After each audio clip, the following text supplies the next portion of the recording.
اب آپ اس مبارک سلسلے کا 10واں حلقہ سماعت فرمائیں۔ کیسے بیت المقدس پہنچ گئے؟ خواب میں تو وہ بھی پہنچ سکتے ہیں، ہم بھی پہنچ سکتے ہیں۔ تو لہذا اگر یہ خواب ہوتا تو پھر کبھی ابو جہل اور اس کی برادری حضور سے آ کے یہ تو نہ پوچھتے کہ اچھا حضور ہمیں بیت المقدس کی نشانیاں بتاؤ، ہمیں آپ یہ بتلائیں کہ راستے میں آپ نے ہمارا کوئی قافلہ دیکھا تھا۔ یہ خواب والے سے کوئی پوچھتا ہے؟ یہ تو اسی سے پوچھا جاتا ہے جو یہ کہے کہ جناب میں آج جدے گیا تھا اور میں ابھی ابھی جدے سے واپس آ رہا ہوں، تو اس سے آپ پوچھیں گے کہ بھائی راستے میں میری ایک گاڑی خراب تھی، وہ فلاں جگہ وہ آپ نے دیکھی تھی؟ وہ کہے گا پتہ نہیں یار، میں نے شاید دیکھی تھی یا میں نے دیکھی تھی، یا کہے گا پتہ نہیں میں نے خیال نہیں کیا، میں گزر گیا۔ جب گیا ہو آیا ہو تو پوچھیں گے نا۔ اگر وہ کہے میں نے خواب میں جدہ دیکھا ہے تو اس سے آپ پوچھیں گے کہ راستے میں میری گاڑی کھڑی تھی وہ دیکھی تھی آپ نے؟ وہ کہتا ہے میں نے خواب دیکھا ہے، آپ راستے کی بات پوچھ رہے ہیں۔ تو کہتے ہیں کہ اگر یہ خواب ہوتا تو پھر کسی قسم کا آگے شور نہ ہو۔ دو باتیں۔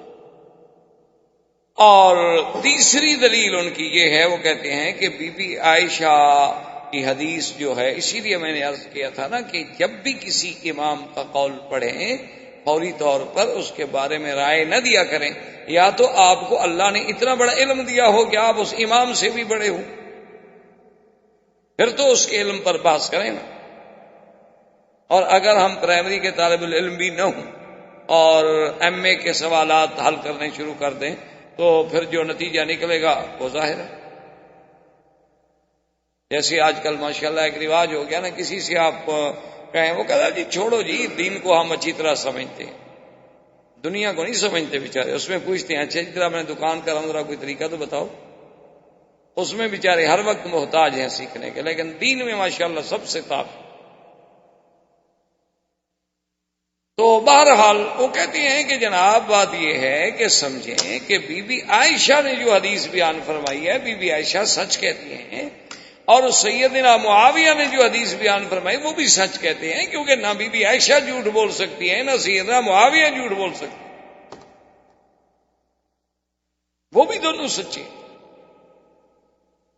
کیا مطلب؟ انہوں نے کہا پہلے یہ دیکھو کہ بی بی عائشہ کی حدیث کے الفاظ یہ ہیں کہ میں نے اپنے بستر سے حضور کو جدا نہیں پایا، تو پہلے بی بی عائشہ حضور کے گھر بھی تو آئے نا، بیوی تو بنے، تبھی بستر پہ حضور لیٹیں گے نا۔ تو اس کی شادی بھی ہوئی ہے ہجرت کے بعد اور معراج ہوا ہجرت سے پہلے۔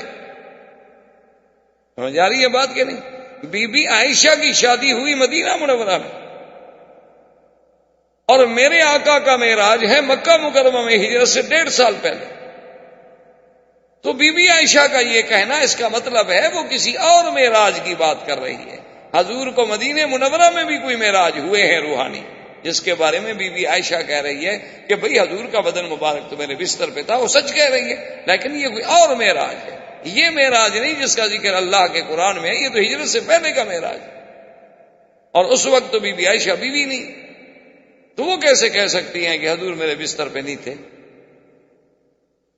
اور اسی طرح حضرت معاویہ رضی اللہ تعالیٰ عنہ تو اسلام لائے ہیں جب مکہ فتح ہو گیا۔ حضرت معاویہ رضی اللہ تعالیٰ عنہ تو اسلام میں اس وقت تشریف لائے جب مکہ فتح ہو گیا، یعنی ہجرت کے بعد پھر حضور واپس آئے، کافروں نے روک دیا، پھر عمرے سے واپس تشریف لے گئے، پھر عمرۃ القضاء میں آئے، یعنی کوئی 10 سال بعد جا کے مکہ فتح ہوا، اور معراج ہوتا ہے ہجرت سے قبل، تو اس بات کا پتہ حضرت معاویہ کو کیسے ہو سکتا ہے؟ تو حضرت معاویہ رضی اللہ تعالیٰ عنہ جو بات کہہ رہے ہیں معلوم ہوا وہ بھی کسی اور معراج کی بات ہے، کیونکہ حضور کو ایک معراج نہیں ہوا بلکہ متعدد معراج ہوئے، لیکن وہ جو باب کے وجود مسعود کے ساتھ معراج ہے وہ ایک ہے۔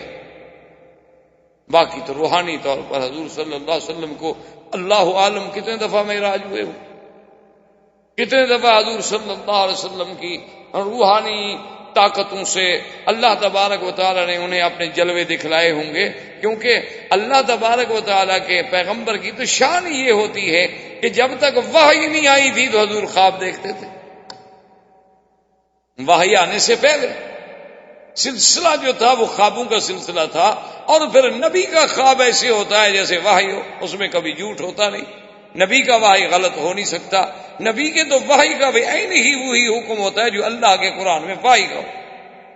تو ان کی ایک دلیل یہ ہے، وہ کہتے ہیں کہ بھائی بی بی عائشہ بھی سچی ہیں، سیدنا معاویہ بھی سچے ہیں، اور جن لوگوں نے کہا بیچاروں نے خواب ہے وما جعلنا الرؤيا التي اريناك، وہ بھی سچے ہیں، لیکن جو اسراء و معراج ہم ذکر کر رہے ہیں یہ ہجرت سے پہلے کا ہے، اور اس رویا کا معنی ہم خواب اس لیے نہیں لے سکتے کہ باقی آیتیں اس پر دلالت نہیں کرتی، تو ترجمہ ہمیشہ کیا جاتا ہے سیاق و سباق کو دیکھ کر کے پہلی آیت کیا کہہ رہی ہے اور بعد والی آیت کیا کہہ رہی ہے۔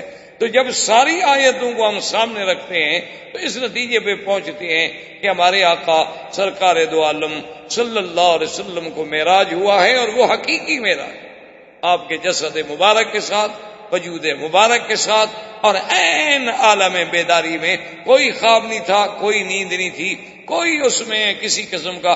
اب دیکھیں نا، اس سے بڑی بات کیا ہو سکتی ہے کہ ایک صحیح روایت میں ہے کہ قیصر روم، جسے ہرقل کہا جاتا ہے، جتنے روم کے بادشاہ تھے نا ان کا لقب ہوتا تھا ہرقل، قیصر، جیسے مصر کے بادشاہوں کو فرعون، اسی طرح حبشے کے بادشاہوں کو نجاشی، فارس کے بادشاہوں کو کسرا، یہ لقب، جیسے امبراطور، عجیب عجیب ہر دور میں لقب رہے۔ تو حضور سرکار دو عالم صلی اللہ علیہ وسلم نے خط لکھا ملک روم کو، بادشاہ روم کو آپ نے خط لکھا، اور خط لے کے جانے والے تھے حضرت دہیہ کلبی رضی اللہ تعالی عنہ۔ یہ میرے مدنی کے صحابی ہیں، اور یہ اتنی خوبصورت تھے، اللہ نے ان کو اتنی جمال دیا تھا کہ یہ اپنے چہرے پہ کپڑا ڈال کے رکھتے تھے، مبادا کوئی عورت دیکھ کے بیچاری فتنے میں مبتلا نہ ہو جائے، اتنا جمال تھا، اتنا اللہ نے حسن دیا تھا۔ اور حضرت جبریل علیہ السلام جب کبھی انسانی شکل میں آتے تو وہ بھی دہیہ کی شکل میں آتے، ان کو بھی حضرت دہیہ کلبی کی شکل مبارک پسند تھی۔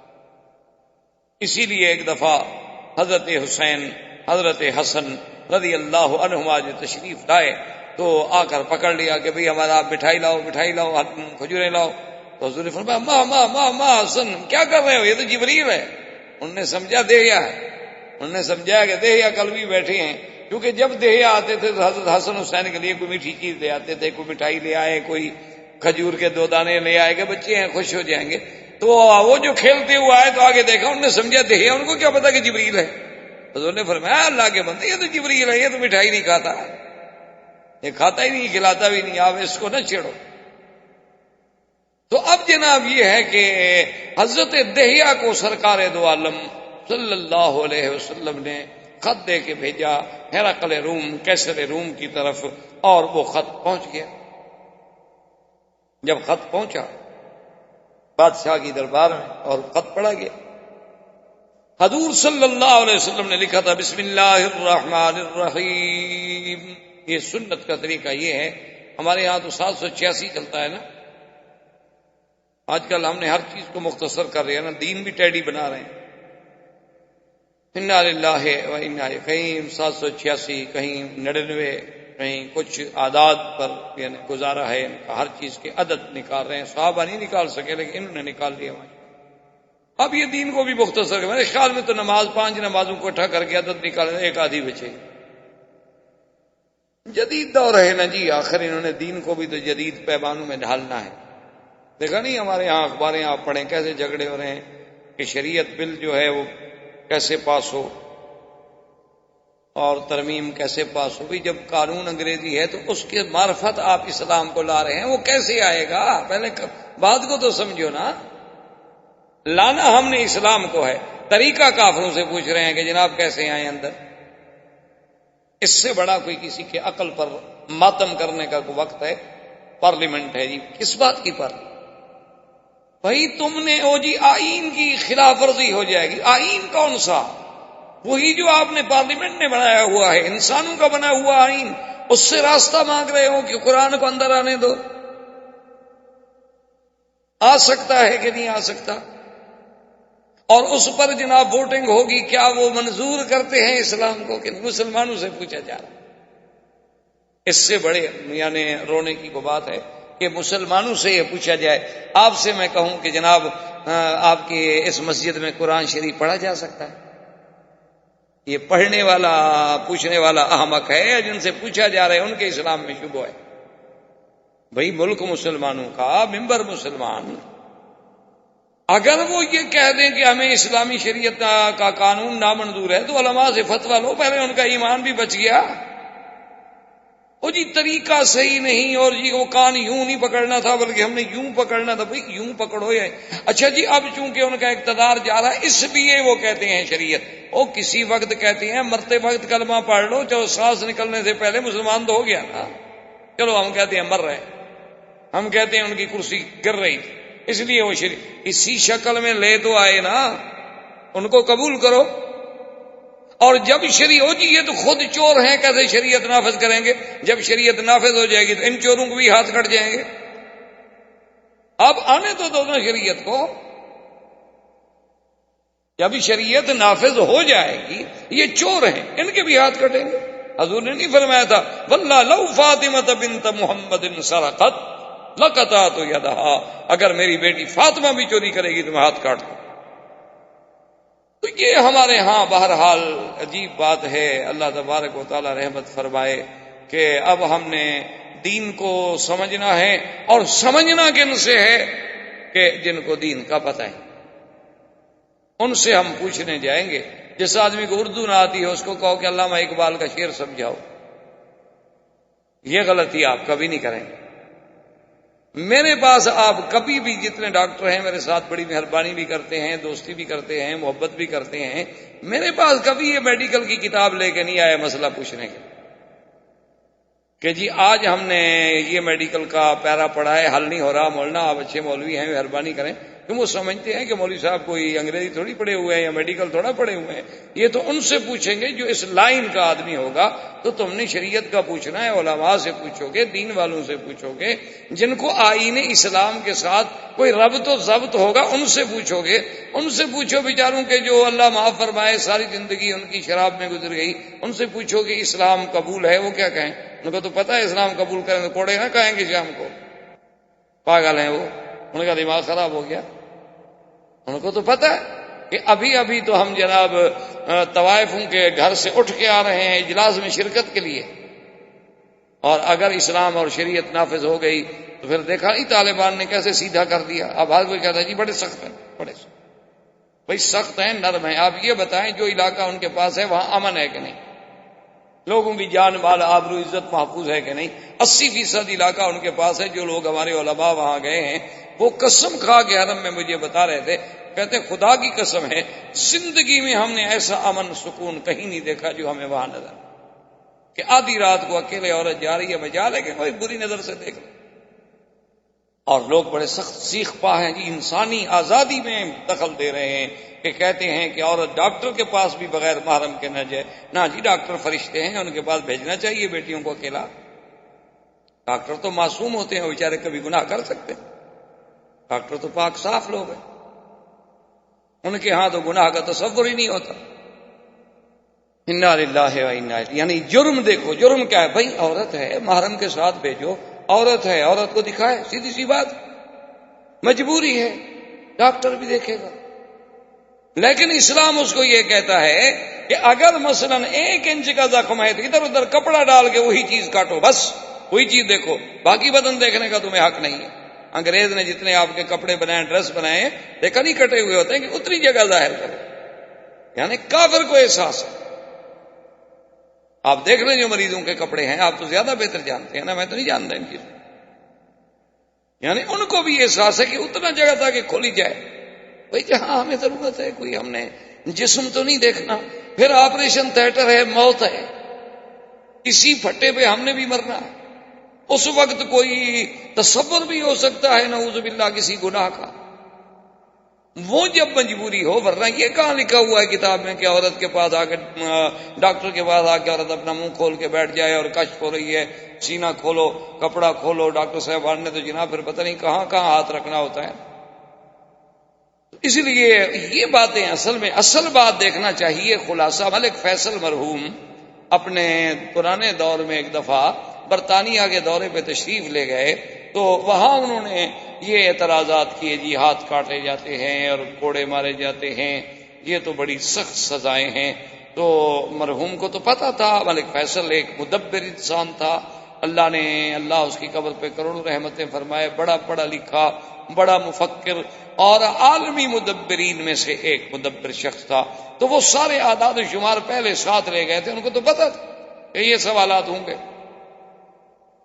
انہوں نے کہا کہ جناب آپ مہربانی فرما کر مجھے یہ بتائیں، میں پورے برطانیہ کے نہیں پوچھتا، کہ صرف آپ کے لندن کے اعداد و شمار ہیں کہ ایک سال میں کتنے زنا ہوئے، کتنے ڈاکے پڑے، کتنی چوریاں ہوئی، کتنی ناجائز حمل گرائے گئے، کتنی حرام کے بچے ملے، یہ ایک شہر کے آپ کے سال کے اعداد ہیں، اور یہ میرے پورے ملک کے سال کے اعداد و شمار ہیں، آپ گن لیں کون سا قانون اچھا ہے؟ آپ مجھے بتائیں، سخت نرم کو چھوڑیں، آپ مجھے یہ بتائیں کہ وہ قانون اچھا ہے کہ جہاں پہ 5 لاکھ عورتیں حاملہ بالزنا ہوں 11 سال سے 13 سال کی عمر تک، وہ قانون اچھا ہے؟ یا وہ قانون اچھا ہے جو عورت کی عزت کا محافظ ہو؟ کہ سال ہر سال کے بعد کوئی ایک آدھا واقعہ ہو گیا، انسان دنیا میں واقعات ہوتے۔ تو اس لیے بہرحال خیر ہم اپنے موضوع سے ہٹ جائیں گے۔ تو 786 ایسی چیزیں لکھنا یاد رکھو یہ اسلام میں ناجائز ہیں۔ باقی یہ کہنا کہ جناب وہ لوگ پھینک دیتے ہیں اور ادب نہیں کرتے، پاؤں میں آتی ہیں اس لیے ہم نہیں لکھتے ہیں، تو السلام علیکم کے جو الفاظ ہیں وہ بھی تو اسلام کے الفاظ ہیں، اللہ کا نام بھی تو سلام ہے، پھر وہ بھی تو پاؤں میں آئے گا۔ سلام مسنون آپ لکھتے ہیں، ورحمۃ اللہ وبرکاتہ آپ لکھ رہے ہیں، قبلہ و کعبہ آپ لکھ رہے ہیں، تو وہ بھی تو پاؤں میں آئیں گے۔ تو پھر کس کس لفظ کو بچاؤ گے؟ تو جس نے احترام کرنا ہے سب کا کرے گا، جس نے نہیں کرنا کسی کا بھی نہیں کرے گا، ایک اصولی سی بات۔ تو بہرحال کہنے کا مقصد میرا یہ تھا جناب کہ وہ جب دہیہ قلبی خط لے کے گئے تو خط تھا بسم اللہ الرحمن الرحیم من محمد الرسول اللہ الی قیصر الروم والسلام علی من اتبع الہدی۔ اور یہ خط کا طریقہ ہوتا ہے کہ پہلے بسم اللہ لکھیں پھر اپنا نام لکھیں تاکہ کھولنے والے کو فوراً پتہ لگے کس نے بھیجا ہے، وہ بیچارہ آخری صفحے تک نہ اپنا ٹینشن میں رہے کہ پتہ نہیں کس کا ہے، شاید دیکھو نیچے دیکھو، اچھا پڑھوں کہ نیچے دیکھوں، اور 4 صفحے کا خط ہو تو ویسے بھی پڑھتے پڑھتے آدمی کے لیے وقت چاہیے۔ تو اس لیے ہمیشہ قید ہے، اب دیکھ لیا اچھا بھی کس کا ہے، محمد بکی کا ہے، میں سمجھ گیا ضروری ہے میں پڑھ لوں گا، نہیں تو اچھا بھی بعد میں دیکھ لوں گا، مجھے پتہ ہے ہاں تم نے لکھا ہوگا فلاں بات۔ تو اس لیے ہمیشہ یاد رکھیں کہ اچھا جیسے یہاں آج کل طریقہ ہوتا ہے نا، پیڈ چھپے ہوتے ہیں، آپ کا نام اوپر لکھا ہوا ہے بس کافی ہے، ٹھیک، آگے آپ خط شروع کر دیں۔ تو جب اس نے خط پڑھا تو اس کے پاس جو بڑے بڑے اس کے بطریق بیٹھے تھے، انہوں نے کہا جی خط نہ پڑھو، خط نہ پڑھو۔ انہوں نے کہا کیوں؟ انہوں نے کہا یہ ہماری بڑی توہین ہے کہ خط بھیجنے والے نے پہلے آپ اپنا نام لکھا ہے اور بادشاہ کا نام بعد میں لکھا ہے، ہماری توہین ہو گئی۔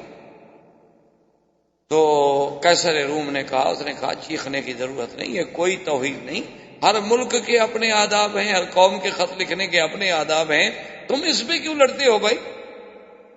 خیر وہ چپ ہو گئے۔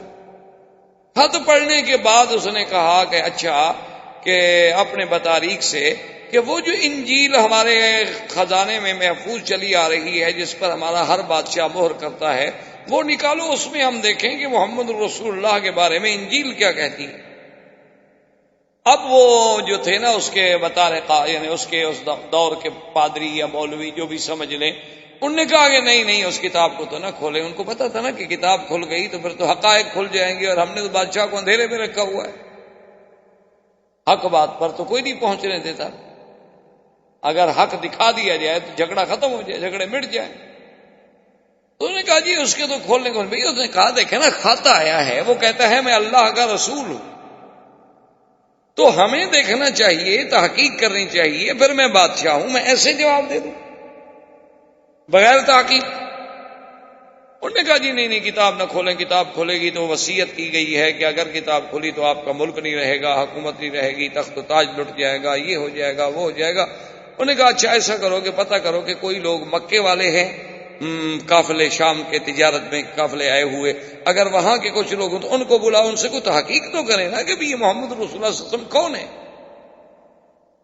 بلایا گیا تو ایک قافلہ آیا ہوا تھا ابی سفیان کی قیادت میں،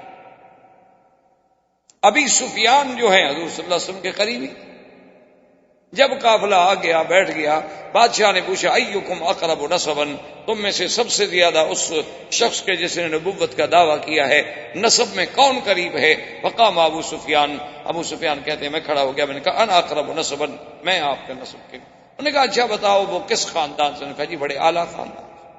اس نے کہا اچھا دوسرا سوال میرا یہ ہے کہ حضور پر ایمان لانے والے غریب ہیں یا امیر؟ اس نے کہا ایمان لانے والے جی بس سارے غریب ہیں جی، وہ تو سارے مزدور، غلام، عبد، بڑے لوگ تو کوئی بھی ان کے ساتھ نہیں ہے۔ انہوں نے کہا نبیوں کی شان یہی ہوتی ہے، ان کا ساتھ ہمیشہ غریب ہی دیتے ہیں، حق کا ساتھ غریب ہی دیتا ہے، حق کا ساتھ کبھی سرمایہ دار نہیں دیتا الا قلیل۔ اچھا اس نے کہا کہ یہ بات بتاؤ جو لوگ ایک دفعہ مسلمان ہو جائیں وہ اس کو چھوڑ بھی جاتے ہیں؟ انہوں نے کہا جی چھوڑتے نہیں ہیں، وہ اصل میں جادوگر ہے نا جی۔ انہوں نے کہا نہیں میں آپ سے یہ نہیں پوچھ رہا کہ جادوگر ہے یا نہیں، جو میں سوال کروں میرے سوال کا جواب۔ اس نے کہا جی بہرحال چھوڑتے نہیں۔ اس نے کہا کہتا کیا ہے؟ انہوں نے کہا یہ کہتا ہے کہ سارے خداؤں کو چھوڑ کے ایک خدا کو مانو۔ اس نے کہا بات تو ٹھیک ہے، عیسیٰ علیہ السلام بھی یہی کہتے تھے۔ اب ابو سفیان کہتا ہے میں تو اور پریشان ہو گیا کہ یہ تو اس کی کلام سے حضور پاک سے متاثر ہو رہا ہے، اور اگر کہیں روم کا بادشاہ مسلمان ہو گیا تو بات ہی ختم ہو گئی، ایک سپر پاور مسلمان ہو گئی۔ اس زمانے میں تو سپر پاور یہی تھی نا، فارس اور روم۔ تو کہتا ہے میں نے سوچا کہ اب میں کیا کروں، کوئی ایسی بات کروں کہ جس سے بادشاہ کے دل میں سرکار دو عالم صلی اللہ علیہ وسلم سے نفرت ہو جائے۔ یہ تو ہر بات میں کہہ رہا ہے کہ ہاں بالکل ٹھیک ہے، بالکل ٹھیک ہے، بالکل ٹھیک ہے، مجھے تو وہ سچا نبی معلوم ہوتا ہے۔ تو ابو سفیان نے کہا کہ بادشاہ سلامت ایک بات عجیب ہے، سنیں میں آپ کو بتاتا ہوں۔ انہوں نے کہا کیا؟ انہوں نے کہا جناب آپ بادشاہ ہیں، اللہ نے آپ کو بھی تو آخر عقل دیا ہے۔ وہ کہتا ہے کہ ایک رات میں مسجد الحرام سے آیا مسجد اقصی ایلیا، اور مسجد اقصی میں آنے کے بعد میں نے نماز پڑھائی، پھر میں آسمانوں پہ گیا، پہلا آسمان، دوسرا، تیسرا، چوتھا، پانچواں، چھٹا، ساتواں آسمان، پھر میں واپس آیا بیت المقدس، پھر بیت المقدس سے واپس آیا مکہ، تو ابھی رات نہیں گزری تھی۔ حضرت اس نے کہا یہ دیکھیں آپ بادشاہ ہیں، بھلا ہو سکتا ہے کہ ایک مہینے کا سفر تو صرف بیت المقدس ہے، وہ ایک رات میں کیسے آگے واپس چلے گئے؟ تو ابو سفیان کہتے ہیں کہ میں نے یہ بات اس لیے کی کہ یہ بات کوئی مان سکتا، یہ کوئی بات عقل میں آنے والی؟ تو بادشاہ نے فوراً اپنے بطارقہ جتنے اس کے بڑے بڑے پادری بیٹھے تھے نا، ان کی طرف متوجہ ہوا اور کہا کہ بھئی تم بتاؤ یہ کیا بات ہے؟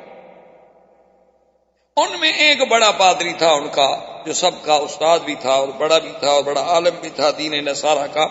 وہ کھڑا ہو گیا، اس نے کہا بادشاہ سلامت اگر پوچھتے ہو تو سچی بات یہ ہے کہ جو کچھ یہ کہہ رہا ہے نا یہ بات ٹھیک ہے، اس رات کو میں بھی جانتا ہوں جس رات محمد رسول اللہ یہاں تشریف لائے۔ کہا تم کیسے جانتے؟ کیف علمت؟ من این علمت؟ من این علمت کہ ان محمد صلی اللہ علیہ وسلم قادم من المسجد الحرام الى المسجد الاقصی؟ اس نے کہا بادشاہ سلامت ناراض نہ ہوں، مسجد اقصی میں اس زمانے میں خادم تھا، امام تھا، خطیب تھا، اور یہ میری ذمہ داری میں شامل تھا کہ میں رات کو سارے مسجد کے دروازے بند کرا دوں، کیونکہ مسجد کے اندر تو خزانہ تھا، مسجد کے اندر تو ماشاءاللہ بڑے بڑے قیمتی چیزیں تھیں، اور رات کو عشاء کی عبادت کے بعد وہ مسجد جو ہے مکمل طور پہ بند کرا دی جاتی تھی تاکہ کسی قسم کا نقصان نہ ہو جائے، چوری نہ ہو جائے۔ تو میں نے ایک رات میں، فلاں رات تھی، فلاں مہینہ تھا، فلاں سال تھا، میں نے رات کو سارے دروازے بند کرائے، لیکن جو سامنے کا دروازہ ہے وہ بند نہیں ہوتا تھا۔ میں نے بڑا زور لگایا، میں نے سارے ساتھیوں کو جگایا، بھی دروازہ بند نہیں ہو رہا، سب نے زور لگایا، دروازہ ہلتا ہی نہیں اپنی جگہ سے۔ میں نے اسی وقت آدمی بھیج کے اس کاریگروں کو بلوایا جنہوں نے یہ کام کیا تھا اور جو بڑے ماہر تھے۔ میں نے کہا یہ عجیب بات ہے، اندر تو بڑا خزانہ ہے اور ہم کھلا ہوا کیسے چھوڑ دیں؟ بھئی یہ دروازہ نہیں بند ہو رہا، روز ہم دروازہ بند کرتے تھے، آج دروازہ بند نہیں ہوتا۔ انہوں نے بھی آگے زور لگایا، ادھر دیکھا، ادھر دیکھا، نیچے دیکھا، اوپر دیکھا۔ انہوں نے کہا کہ حضرت بات یہ ہے کہ یہ دروازہ آج رات تو بند نہیں ہو سکتا، معلوم یہ ہوتا ہے کہ اوپر کی دیوار جو ہے وہ سلپ کر کے اس کے اوپر بیٹھ گئی، تو وہ وزن اتنا پڑ گیا ہے، اس کی وزن کی وجہ سے یہ نہیں ہل سکتا، اسی طرح رہے گا۔ صبح کو انشاءاللہ ہم اس کو وزن کو اٹھائیں گے اور دروازہ ٹھیک کریں گے، لیکن یہ رات میں ٹھیک نہیں ہو سکتا۔ میں نے کہا ابھی اب کیا کروں؟ میں نے کہا اچھا ٹھیک ہے، ابھی آپ لوگ چلے جائیں، میں پھر دروازے کے قریب سو جاتا ہوں، میری تو ذمہ داری ہے۔ میں دروازے کے قریب سو گیا، فغلبنی النوم، مجھے تو نیند آ گئی، پھر مجھے کوئی پتہ نہیں۔ لیکن صبح جب میں اٹھا اور اپنی عبادت سے فارغ ہوا، میں نے کہا اب دروازے کو دیکھوں کہ اس میں کیا نقص آیا تھا۔ میں نے ہاتھ سے پکڑ کے ہلایا تو دروازہ بند ہو گیا، جیسے روز بند ہوتا۔ نہ اب بوجھ ہے، نہ دروازے میں کوئی رکاوٹ ہے، نہ دروازے میں کوئی چیز ہے۔ میں باہر آیا کہ لوگوں سے بتاؤں گا، اور دیکھو جی رات آپ نے دیکھا تھا، کہیں لوگ مجھے یہ نہ کہیں کہ پتہ نہیں اس کو کچھ ہو گیا ہے۔ یہ تو اچھا ہوا کہ میں نے رات سارے لوگوں کو جگا لیا تھا، کوئی ایک آدمی نہیں تھا۔ تو میں جب دوڑا تو سامنے جو صخرہ ہے، بیت المقدس کے سامنے ایک پتھر ہے، تو اس پتھر میں سوراخ ہیں۔ یہ سوراخ علامت ہے کہ جو نبی کبھی یہاں آئے، تم نے اپنی سواری کو یہاں باندھا تھا۔ تو اس نے کہا کہ بادشاہ سلامت، میں نے اس پتھر پہ غور کیا تو وہاں ایک نیا سوراخ پایا گیا، اور وہی بات یہ کہہ رہا ہے کہ وہاں جبریل نے براق کو باندھا تھا۔ تو معلوم ہوتا ہے کہ محمد رسول اللہ سچ کہتے۔ تو اب جناب ہرقل نے کہا کہ بالکل، اس نے کہا دیکھو میں تو پہلے کہہ رہا ہوں کہ ھذا النبی الذی بشر علی لسان عیسیٰ، یہ وہی پیغمبر ہے جس کی ہمیں عیسیٰ علیہ السلام نے خوشخبری دی تھی کہ ایک نبی آئے گا، ایک نبی آئے گا جس کا نام محمد مصطفیٰ ہوگا، جس کو اللہ نے قرآن میں بھی ذکر وَمُبَشِّرًا بِرَسُولٍ یَأْتِی مِن بَعْدِ اسْمُهُ احمد، کہ حضرت عیسیٰ ابن مریم نے خوشخبری دی کہ میرے بعد ایک نبی آئے گا جس کا نام احمد مصطفیٰ ہوگا۔ انہوں نے کہا یہ وہی ہے، اور کہنے لگا واللہ، بادشاہ کیسر کہتا ہے واللہ مجھے خدا کی قسم ہے، اگر میں اس جگہ ہوں جہاں وہ محمد مدنی موجود ہے تو میں تو ان کے پاؤں کو دھو کے وہ پانی پی لوں، میں تو ان کا خادم بن جاؤں، میں تو ان کا غلام بن جاؤں۔ بس یہ کہنا تھا کہ پوری کیبنٹ میں شور ہو گیا۔ انہوں نے سمجھا بادشاہ تو گیا، بادشاہ تو ہاتھ سے گیا۔ انہوں نے کہا یہ کیا ہے جی، آپ کیا کر رہے ہیں اور دین عیسیٰ کو آپ چھوڑ رہے؟ بادشاہ نے دیکھا کہ جب اپنے پر آئے سارے مخالف ہو گئے ہیں تو بادشاہ سمجھدار تھا، انہوں نے کہا کیا کر رہے ہو؟ میں تو تمہارا امتحان لینا چاہتا تھا کہ تم اپنے عقیدے پہ کتنے سچے قائم ہو، میں تو تمہارا امتحان کر رہا، یہ تھوڑا ہے کہ میں مسلمان ہو رہا ہوں یا میں نے محمد مصطفیٰ کا کلمہ پڑھ لیا ہے، میں تو صرف آزمائش کرنا چاہتا تھا اس کی تعریف کر کے کہ کیا تم اپنے دین پہ قائم رہتے ہو کہ بھٹک جاتے ہو۔ انہوں نے کہا اچھا غلطی ہو گئی۔ وخروا سجدا، سب سجدے میں گر گئے، اور بادشاہ سلامت ہمیں معاف کر دیں، ہم نے بڑے سخت لفظ بھی کہے آپ کو۔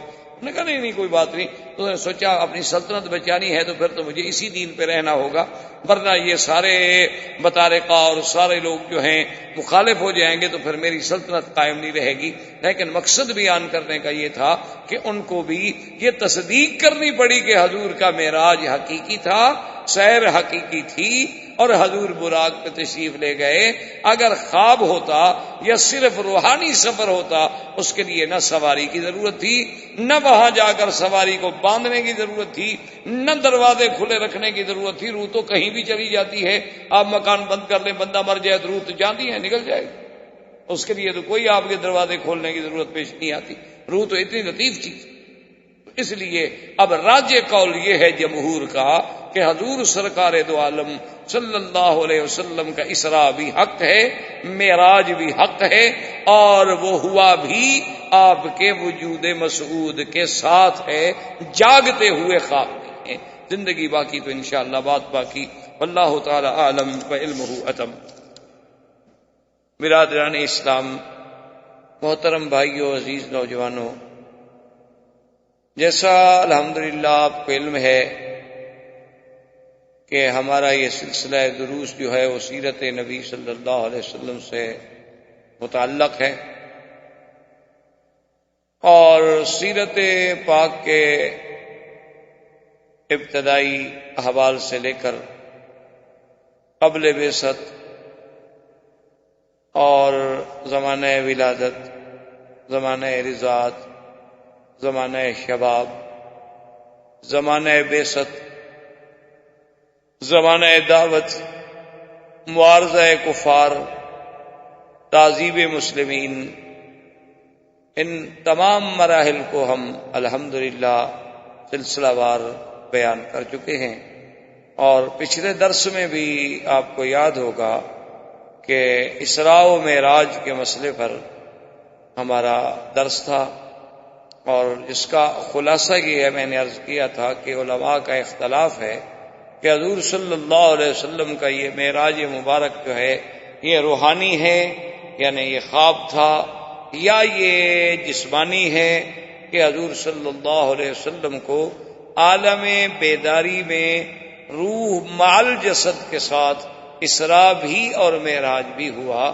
اس میں علماء کے اقوال میں نے عرض کیے تھے، سیدہ عائشہ صدیقہ رضی اللہ تعالیٰ عنہ کی حدیث عرض کی تھی، سیدنا معاویہ رضی اللہ تعالیٰ عنہ کی روایت اور ان کا قول اور ان کی تحقیق نقل کی تھی، اور اس کے بعد جمہور کا فیصلہ عرض کیا تھا کہ یہ بات اب متفق علیہ ہے جمہور کے نزدیک کہ حضور صلی اللہ علیہ وسلم کا معراج مبارک جو ہے وہ جسمانی ہے اور عالم بیداری میں ہوا ہے۔ وما جعلنا الرؤيا التي أريناك، تو رؤیا سے مراد رؤیا منام نہیں بلکہ رؤیا سے مراد رؤیا العین ہے کہ سرکار دو عالم صلی اللہ علیہ وسلم نے جاگتے ہوئے اپنے وجود مبارک کے ساتھ یہ سارا سفر طے فرمایا، اور یہ عظیم معجزہ ہے میرے پاک نبی صلی اللہ علیہ وسلم کا، کیونکہ آپ کے معجزات کی قسمیں ہیں، بعض معجزات علوی ہیں، بعض معجزات جو ہیں وہ عالم سماوات سے تعلق رکھتے ہیں، اور بعض عرضی ہیں جو عالم ارض سے تعلق رکھتے ہیں۔ تو یہ بات تو اب ہم نے محقق پڑھ لی، اتنی بحث صاحب کا درس میں ہو گئی کہ اب اس کو دہرانے کی کوئی ضرورت نہیں ہے کہ حضور کا معراج جو ہے معراج جسمانی۔ اور میں نے عرض کیا تھا کہ معراج کے دو حصے، ایک ہے اسراء اور ایک ہے معراج۔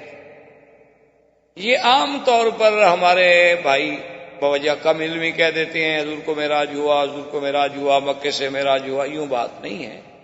اصل تو مکہ سے جو سفر ہے بیت المقدس تک یہ اسراء ہے، اور معراج کا جو سفر ہے وہ بیت المقدس سے شروع۔ اب اسراء کے بارے میں پھر روایات کہ حضور صلی اللہ علیہ وسلم کو جب سیر کے لیے لے جایا گیا تو آپ کہاں تھے؟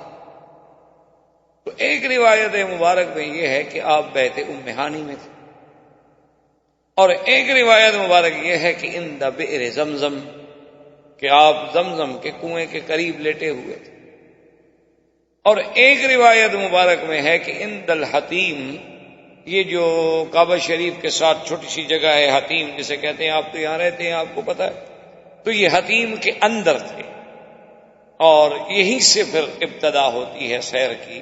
لیکن اللہ کے قرآن نے اس میں ایک ایسی جامع بات کہہ دی ہے کہ پھر اس کے بعد کسی چھوٹی موٹی بحثوں میں ہمیں پڑھنے کی ضرورت نہیں۔ اللہ نے قرآن میں ایک ہی بات کہہ دی کہ سبحان الذی اسریٰ بعبدہ لیلا من المسجد الحرام الی المسجد الاقصی۔ اللہ نے فرمایا ہم نے سیر کرائی اپنے نبی کو، اپنے عبد کو، اپنے پیارے محمد مصطفیٰ صلی اللہ علیہ وسلم کو مسجد الحرام سے۔ بس اب مسجد الحرام جو ہے یاد رکھیں، اس کا اطلاق صرف اس چھوٹی سی مسجد پہ نہیں ہوتا جہاں ہم نماز پڑھتے ہیں۔ حضور کے زمانے میں بھی بہت چھوٹی سی جگہ تھی، حضور صلی اللہ علیہ وسلم کے زمانے میں تو اب جو مطاف ہے جہاں طواف ہوتا ہے یہ بھی بہت بڑی جگہ ہے، اس کا 10واں حصہ تھا، اتنی چھوٹی سی مسجد، صرف کعبۃ اللہ اور کعبۃ اللہ کے ارد گرد جو ہے وہ طواف کی چھوٹی سی جگہ، اور اس کے بعد باقی کنکریاں بچھی ہوئی ہسا۔ تو مسجد الحرام جو ہے یاد رکھیں، علماء کی تحقیق کے مطابق یہ ہے کہ جہاں تک حد حرم ہے وہ ساری مسجد الحرام۔ مسجد الحرام صرف اس مسجد کا نام نہیں ہے، یعنی اگر آپ مدینے کے راستے پہ جائیں تو تنعیم، یہاں مسجد عائشہ ہے، یہ حد حرم۔ اسی طرح اگر آپ جدہ کے راستے پہ جائیں تو آج کل جسے شمیسی کہتے ہیں، اصل میں یہ مقام حدیبیہ ہے، یہ حد حرم۔ اگر آپ عرفات کی طرف جائیں تو عرفات سے نالے سے بالکل تھوڑا سا پہلے وہاں تک حد حرم. طائف کے راستے سے جائیں تو جرانہ جس کو بڑا عمرہ کہتے ہیں وہاں حد حرم ہے. لیس کے راستے میں جائیں تو وہاں سے 25 کلومیٹر پر حد حرم ہے. تو یہ سارا حد حرم جو ہے یہ ساری مسجد الحرام.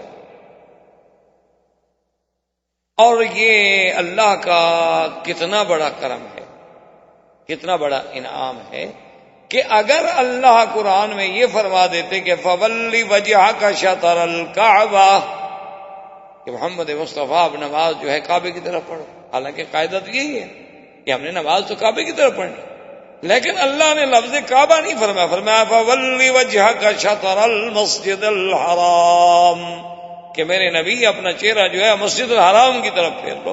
اس کا فائدہ یہ ہو گیا کہ جو بندہ مسجد کے اندر نماز پڑھ رہا ہے اس کا تو عین کعبے میں ہونا ضروری ہے، لیکن جو ہم باہر کھڑے ہیں تو اس طرف کافی ہے. اگر کسی دوسرے ملک میں ہیں اور ہمارا رخ یعنی کعبہ تو کعبہ اس پورے حرم کے حد کے کسی طرف بھی ہو جائے تو ہماری نماز صحیح ہو جائے گی، کیونکہ اللہ نے ہمیں شطر المسجد الحرام کا حکم دیا ہے، شطر الکعبہ کا حکم نہیں دیا. عین کعبہ اس وقت ضروری ہے جب ہم نماز کعبے کے اندر پڑھ رہے ہوں. اسی لیے یہاں تو صفیں گول بنتی تاکہ ہر آدمی کا جسم جو ہے وہ عین کعبے کے اندر. اگر ذرا کعبے سے ادھر ہوگا تو نماز نہیں ہوگی. یعنی اگر یہ کعبہ شریف ہے اور آپ نماز میں ذرا یہاں رخ کر رہے تو نماز نہیں ہوگی. بالکل عین کعبے میں ہونا ضروری کہ ہر طرف سے آدمی کا رخ جو ہے بدن جو ہے بالکل عین کعبے میں ہے. لیکن اگر آپ کسی دوسرے ملک میں ہیں پھر جہت کافی، یعنی یوں سمجھ رہے ہیں کہ مسجد کے اندر والوں کے لیے کعبہ مسجد ہے، شہر والوں کے لیے کعبہ یہ پوری مسجد الحرام ہے، اور باہر والوں کے لیے یہ پورا حرم جو ہے وہ کعبہ ہے. یعنی اتنی اللہ تبارک و تعالیٰ کا انعام اکرام. اسی لیے آپ دیکھیں کہ اللہ نے فرمایا ہدیم بالغ الکعبہ کہ قربانی کا جانور جو ہے وہ کعبے میں جا کے ذبح کرو. اب کون کعبے میں ذبح کرو؟ قربانی کا جانور آپ مینا میں ذبح کریں، قربانی کا جانور آپ مسلخ میں ذبح کریں گے، آپ مکے کے کسی آخری کونے میں کسی پہلے کونے میں ذبح کریں گے. کعبے میں کون ذبح کرتا ہے؟ لیکن معنی یہ ہے کہ پورا حرم جو ہے جیسے اللہ نے اس کو حرمن آمنا کہا اسی طرح اس کا نام کعبہ بھی ہے اور اسی طرح اس کا نام مسجد الحرام.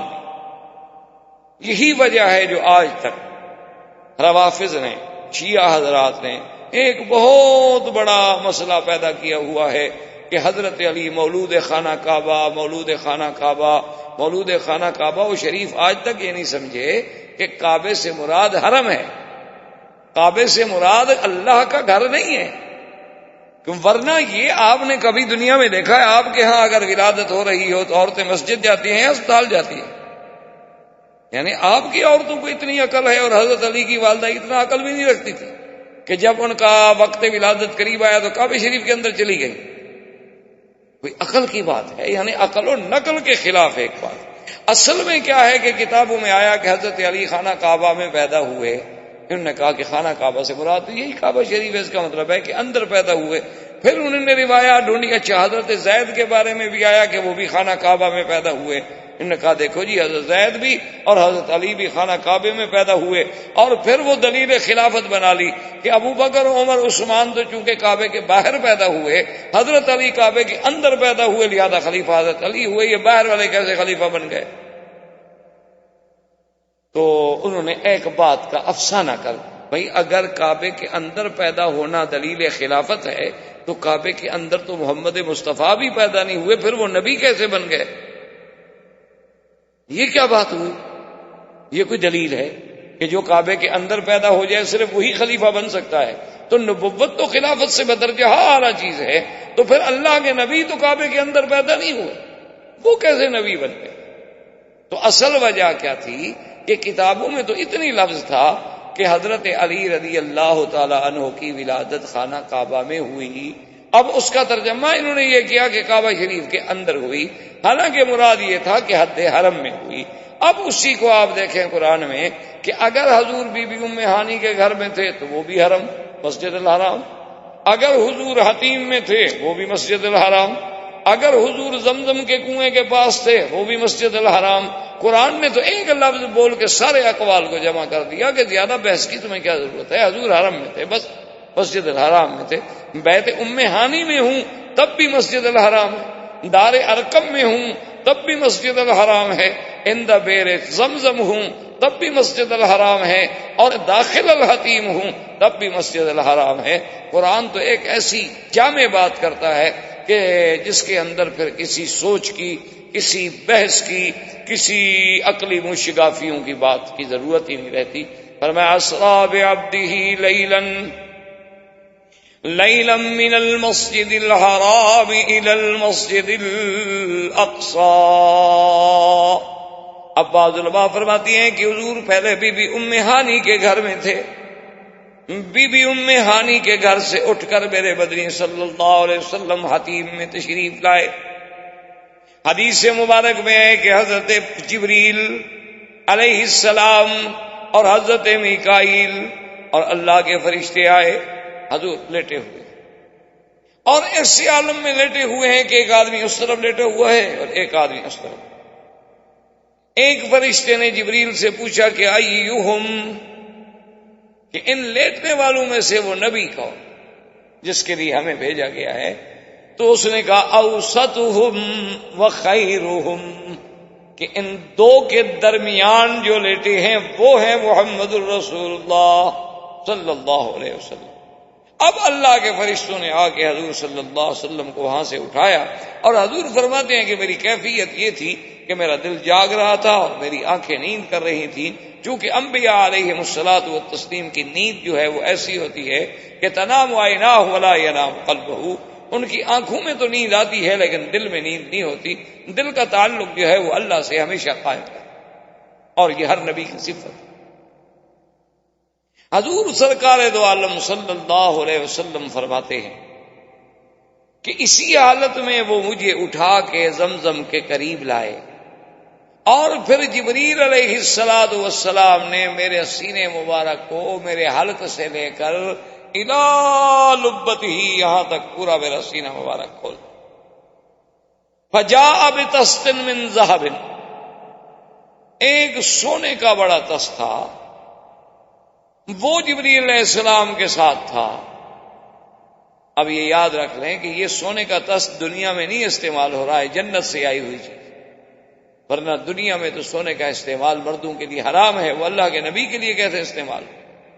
سونے کے برتن میں کھانا کھانا حرام ہے، سونے کی گھڑی پہننا حرام ہے، سونے کے انگوٹھی پہننا حرام ہے، سونے کی اینک پہننا، پین لگانا، اسٹڈ وغیرہ بنانا اور چیزیں بنانا، چونکہ حضور نے فرما دیا کہ ھذان حرامان علی ذکور امتی، حضور نے ایک ہاتھ میں سونا لے لیا، ایک ہاتھ میں ریشم کا کپڑا لے لیا، اور فرما دیا کہ دونوں چیزیں نہیں میری امت کے بردوں پر حرام۔ تو حضور کے لیے بھی سونے کا تست کیسے لایا گیا؟ تو محدثین کرام نے فرمایا کہ پہلی بات تو یہ ہے کہ ابھی یہ سونے کی حلت و حرمت کے احکام بھی شروع نہیں ہوئے، مکی زندگی میں تو کوئی شریعت کا حکم آیا ہی نہیں نا، تمام احکام جو ہے وہ مدنی زندگی سے تعلق رکھتے ہیں، مکی زندگی میں تو صرف نبوت، اثبات نبوت اور دعوی توحید پر دلائل۔ اب جب وہ لایا گیا تو حضور فرماتے ہیں کہ میں دیکھ رہا ہوں کہ میرے قلب مبارک کو نکال کر مائے زمزم سے 3 دفعہ دھویا گیا، اور یاد رکھیں یہ دوسرا شق صدر ہے۔ ایک پہلے آپ پڑھ چکے ہیں کہ جب حضور بی بی حلیمہ کے گھر میں تھے، زمانے رضاعت میں تھے، بی بی حلیمہ سعدیہ رضی اللہ تعالیٰ عنہ کے گھر میں تھے، قبیلہ بنو سعد میں تھے، تو اس زمانے میں حضور صلی اللہ علیہ وسلم کا شق صدر ہوا تھا، اور یہ شق صدر جو ہے دوسرا شق صدر ہے، اور یہ شق صدر ہے، شرح صدر ہے۔ ایک بات یاد رکھیں، شرح صدر علیحدہ چیز ہوتی ہے کہ اللہ کسی کے سینے کو بات سمجھنے کے لیے کھول دیتے ہیں، اور ایک آدمی کو بات سمجھ نہیں آ رہی ہوتی، تو اسی لیے جیسے کہ قرآن پاک نے فرمایا من یرید اللہ ان یہدیہ یشرح صدرہ للاسلام فہو علی نور من ربہ، کہ اللہ تبارک و تعالی جس کو ہدایت دینا چاہتے ہیں اس کے سینے کو کھول دیتے ہیں۔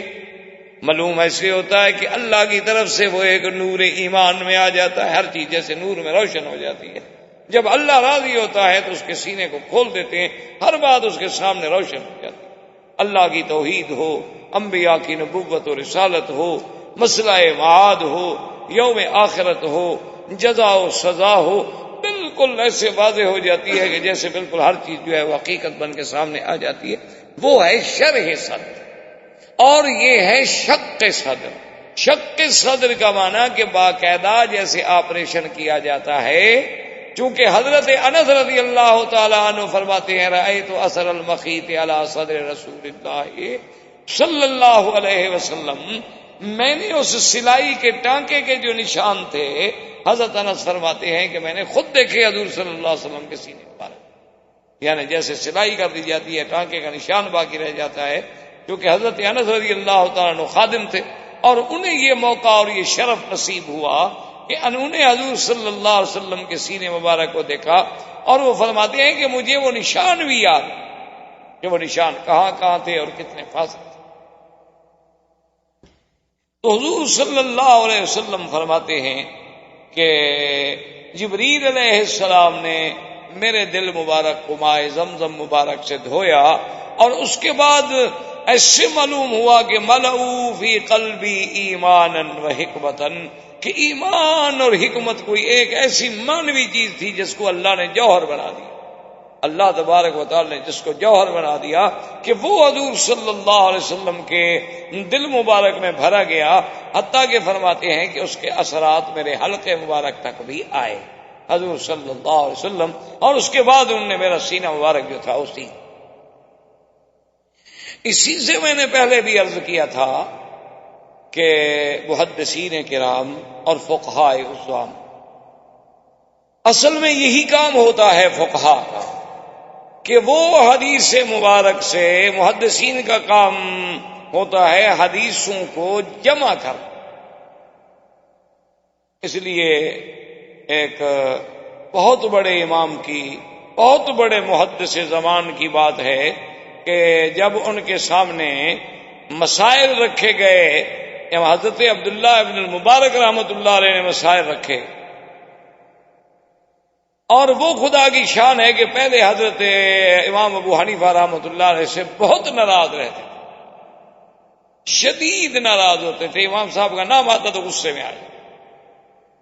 تو عبداللہ ابن المبارک رحمۃ اللہ علیہ نے چونکہ کچھ دن امام ابو حنیفہ رحمۃ اللہ علیہ سے علم پڑھا، حاصل کیا، تو آپ نے ان کے مسائل جو تھے وہ لکھے ہوئے کچھ کاغذوں پر، متفرق کاغذوں پر، وہ اپنے ساتھ تھے، اور اپنے حدیث کے استاد کی خدمت میں جب آئے تو ان کو یہ تو نہ بتلایا کہ یہ امام حنیفہ رحمۃ اللہ علیہ کی تحقیق ہے، کہا کہ حضرت میں ایک عالم کی خدمت میں گیا تھا، انہوں نے کچھ مسائل پر یہ تحقیق لکھی ہے، میں چاہتا ہوں کہ آپ کی خدمت میں پیش کروں۔ انہوں نے فرمایا ٹھیک ہے دکھاؤ۔ آپ نے وہ کاغذ ان کو دے دیے۔ انہوں نے کہا کہ ابھی تو میرے پاس وقت نہیں ہے، لیکن میں رات ان کا مطالعہ کروں۔ تو حضرت عبداللہ ابن المبارک فرماتے ہیں کہ صبح کی نماز کے بعد جب میں استاد کی خدمت میں آیا تو نے کہا کہ الزم هذا الرجل، الزم هذا الرجل۔ انہوں نے کہا کہ عبداللہ ابن المبارک میں تمہیں نصیحت کرتا ہوں کہ جس آدمی نے یہ مسئلے لکھے ہیں نا، اس کا ساتھ نہ چھوڑو، اس کے ساتھ رہو اگر تم نے دین سیکھنا۔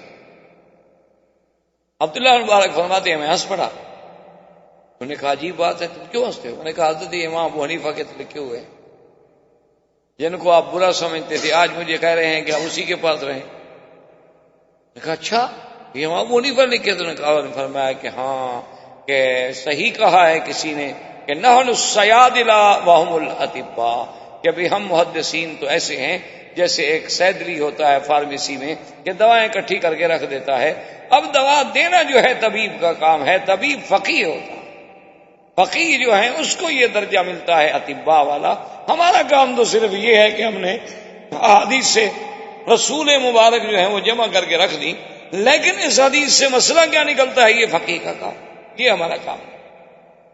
تو اب مسئلہ تو صرف اتنا تھا نا جی، اگر ایک عام آدمی، ایک میرے جیسا طالب علم حدیث پڑھتا تو وہ تو یہی پڑھتا کہ بھی حضور صلی اللہ علیہ وسلم کے سینے مبارک کو کھولا گیا اور آپ کے دل مبارک کو زمزم کے پانی سے دھویا گیا، بس حدیث میں تو اتنا ہے۔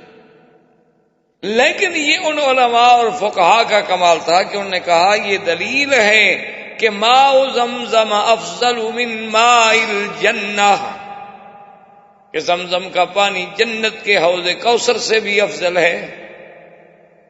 انہوں نے کہا یہ دلیل ہے کہ ورنہ جبریل علیہ السلام جب سارا سامان جنت سے لے آئے ہیں تو حوض کوثر سے پانی لانے میں جبریل تھک جاتا، یا جبریل علیہ السلام کو وہاں انہاریں اربع جو ہیں جنت کے اندر 4 نہریں، اس میں سے کسی نہر کے پانی لانے میں کوئی تکلیف تھی تو وہاں سے پانی نہ لے آنا اور زمزم سے پانی لے کر دھونا دلیل تھی اس بات کی کہ چونکہ حضور کا دل مبارک تمام دنیا کے دلوں سے افضل تھا تو اس پانی سے غسل دینا ضروری ٹھہرایا گیا جو سب سے افضل۔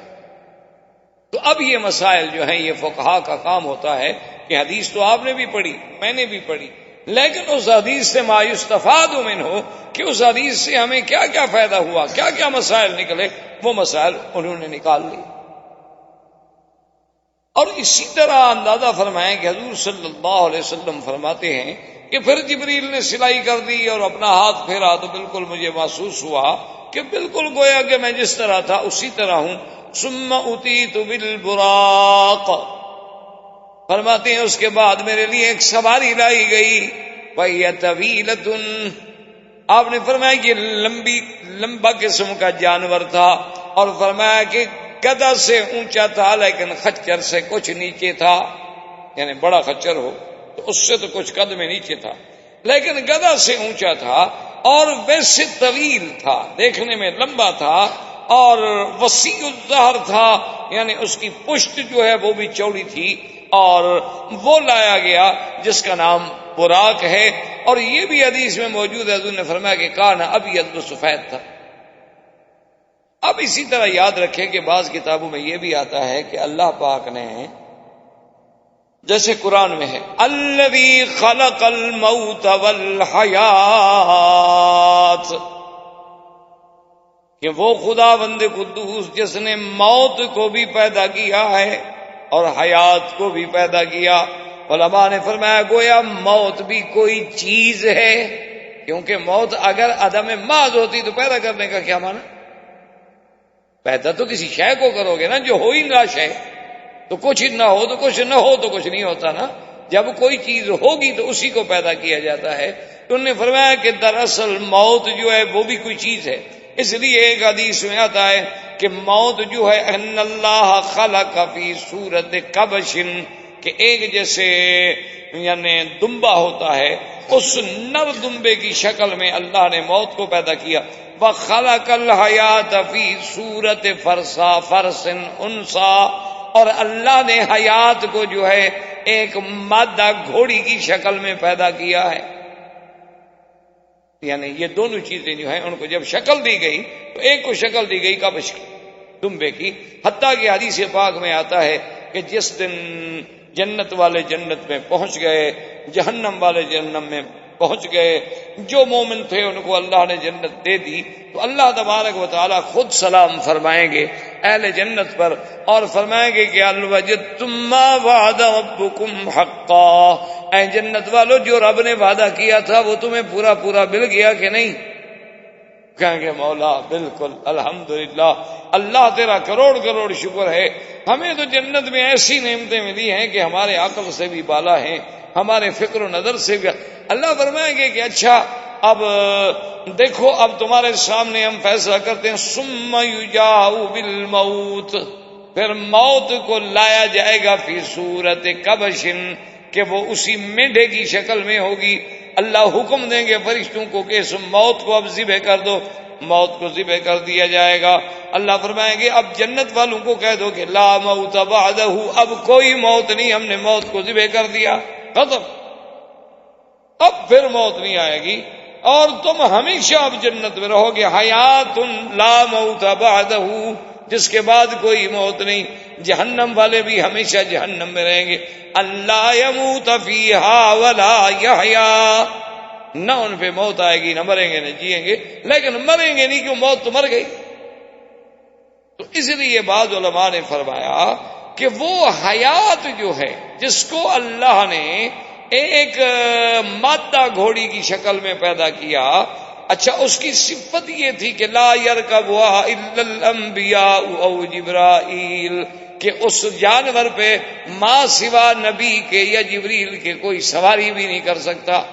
وہ حیات جس کو حیات کو شکل دی گئی تھی اس پر اگر سواری کر سکتے تھے تو صرف انبیاء علیہ السلام یا جبریل. اور اس کی شان کیا تھی کہ ما وطأت علی شیء الا احییت، کہ وہ سواری، وہ جانور کی صفت یہ تھی کہ جس جگہ پر اس کا قدم آتا تھا وہ نیچے والی چیز اسی وقت زندہ ہو جاتی تھی. کوئی بوٹی ہے، کوئی گھاس ہے، کوئی چیز ہے، بس اس جانور نے قدم رکھا اور وہ فوراً، کیونکہ وہ تو حیات ہے. تو حیات جہاں آئے گی لازمی بات ہے کہ وہاں زندگی آئے گی. اور یہی وہ جانور تھا جس پہ جبریل آتے تھے سامری کو پالنے کے لیے، اور سامری دیکھتا تھا کہ یہ کیا چیز ہے کہ یہ جانور جہاں قدم رکھتا ہے وہ جگہ زندہ ہو جاتی ہے. تو اس بدبخت نے کیا کیا کہ جبریل جب چلے گئے تو اس جانور کے پاؤں کے نشان جو تھے وہاں سے مٹی اٹھا کے محفوظ کر لی. اور جب اس نے بعد میں وہ بت بنایا، وہ بچڑا بنایا سونے چاندی کو گلا کر، تو وہی مٹی اس کے اندر ڈال لی، یا وہ زندہ ہو گیا، تو آواز دینے لگ گیا. تو اب اس نے قوم کو دھوکہ دیا. انہوں نے کہا یہ کیا سونے کی چیز اور اندر سے آواز آتی ہے. کہا ذا الہکم و الہ موسیٰ، یہ تمہارا بھی خدا ہے اور موسیٰ کا بھی خدا ادھر ہے. موسیٰ علیہ السلام تو بھول کے اسے طور پہ ڈھونڈ رہے ہیں، خدا تو یہاں ہمارے پاس آیا ہوا ہے. اب قوم جناب حیران ہو گئی، کیونکہ قوم کو جب کوئی آدمی شعبدہ بازی دکھا دے نا، اسی لیے آپ نے دیکھا نا کہ پیروں کے چکر میں زیادہ آ جاتے ہیں. علماء کی بات چاہے 10 سال سنتے رہیں، زیادہ سے زیادہ مہربانی کریں تو کہہ دیں گے کہ اچھا یار مولوی آدمی ہے، پڑھا لکھا لگتا ہے. اور مرشد جو ہے وہ بالکل الحمدللہ جاہل ہو، جاہل مطلق ہو، بلکہ کودن ہو، تو پھر بھی کہیں گے جی آخر مرشد ہے نا، مرشد زیادہ ہے. ان کے بڑے حضرت ہمارے مرشد تھے، ہمارے والدین کے بھی پیر تھے. اب دیکھیں نا آخر ہمارے خاندان ان کا برید چلایا تو ان کے آگے حضرت نیاز تو کرنی ہے، نظر نیاز تو پیش کرنی ہے، کیونکہ ہمارے خاندانی مرشد ہے. بھئی یہ تو بالکل جاہل. انہوں نے کہا جی جاہل ہو کچھ ہو کوئی بات نہیں، لیکن ہے تو بڑے بزرگوں کی اولاد نا. وہ ایک مسئلہ مشہور ہے نا کہ ایک آدمی گیا لکھنؤ. آپ لکھنؤ کو تو جانتے ہیں، اس میں شیعہ بڑے ہوتے تھے، اب بھی ہوتے ہوں. تو وہاں جناب اس کو ایک آدمی ٹرین میں جو اکٹھے ہو گئے تو آپس میں تعارف ہوا. اس نے پوچھا کہ سرکار آپ کا اس میں گرامی؟ نے کہا جی خاکسار کو تو قلب علی کہتے ہیں. لکھنوی لوگ بڑے نازک ہوتے ہیں نا، بڑے نازک مزاج ہوتے ہیں ماشاءاللہ. کیلا کھانے سے میرے دانت ہلے جاتے ہیں، وہ ایسی نازک اللہ کی مخلوق ہے. ہم تو جاتے ہیں نا، ہمارے تو خیر دوست ہیں، ساتھی ہیں بیچارے، اللہ انہیں خوش رکھے. تو اس نے کہا کہ جناب آپ کا اس میں کیا؟ اس نے کہا خاکسار کو قلب علی کہتے ہیں. حیران ہو گیا، ابھی قلب علی یعنی علی کا کتا. وہاں تو بڑے بڑے نواب گزرے ہیں نا، قلب علی بڑے بڑے نواب بھی گزرے ہیں. اور اب جناب اس نے پوچھا، اس نے کہا نواب صاحب مجھے آپ بڑے پڑھے لکھے آدمی اور بڑے اچھے خاصے آدمی لگ رہے ہیں، یہ آپ نے نام کیسے رکھ لیا قلب علی؟ اس نے کہا بھائی کیا پوچھتے ہو، اعمال تو اچھے ہیں نہیں. ہم نے کہا علی کے کتے بن کے ہی شاید جنت مل جائے، اس لیے ہم نے خاکساری میں ہمارے ماں باپ نے نام جو ہے وہ قلب علی رکھ لیا. انہوں نے کہا حضرت وہاں تو اللہ کا کتا بھی جنت میں نہیں جاتا، تو علی کا کتا کہاں جائے گا؟ اللہ میاں کا قانون وہاں اتنا سخت ہے کہ اللہ میاں اپنے کتے کو بھی وہاں جنت میں نہیں آنے دیتے، جو اللہ نے خود پیدا کیا ہے. تو علی کا کتا کیسے جنت میں جائے گا جب خدا کا کتا باہر کھڑا ہوا ہوگا؟ تو خیر اس بات کے بعد اب نواب صاحب کو خیال آیا کہ میں نے تو شریف سے نام نہیں پوچھا. انہوں نے کہا کہ بھائی آپ کا اس میں گرامی؟ انہوں نے کہا جی مجھے خنزیر اللہ کہتے ہیں. میں نے کہا جی یہ کیسا نام ہوا؟ انہوں نے کہا جی جیسے قلب علی ہوا. اب کتے کا علاج تو خنزیر ہی ہو سکتا ہے، اور کیا ہو سکتا ہے؟ میں کیا نام رکھوں آپ کا؟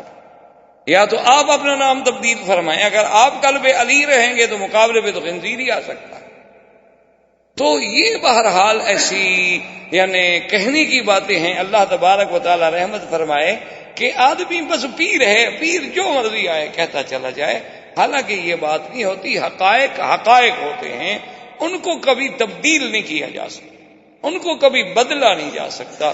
ضروری صرف یہ بات ہوتی ہے. اب یہ علماء اور فقہاء کا کام ہے کہ جیسے ایک غواص دریا میں غوطہ لگانے کے بعد اندر سے موتی نکالتا ہے، وہ جب قرآن پڑھتے ہیں، وہ جب حدیث پڑھتے ہیں تو اس سے موتی چنتے ہیں۔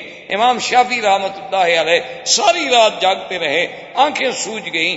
صبح شاگردوں نے پوچھا کہ حضرت کیا وجہ ہے؟ فرمایا رات ایک آیت قرآن پہ ساری رات میں جاگتا رہا، لیکن الحمدللہ صبح کی اذان تک میں نے اس اللہ کی قرآن کی ایک آیت سے 360 مسئلہ سمجھا ہے۔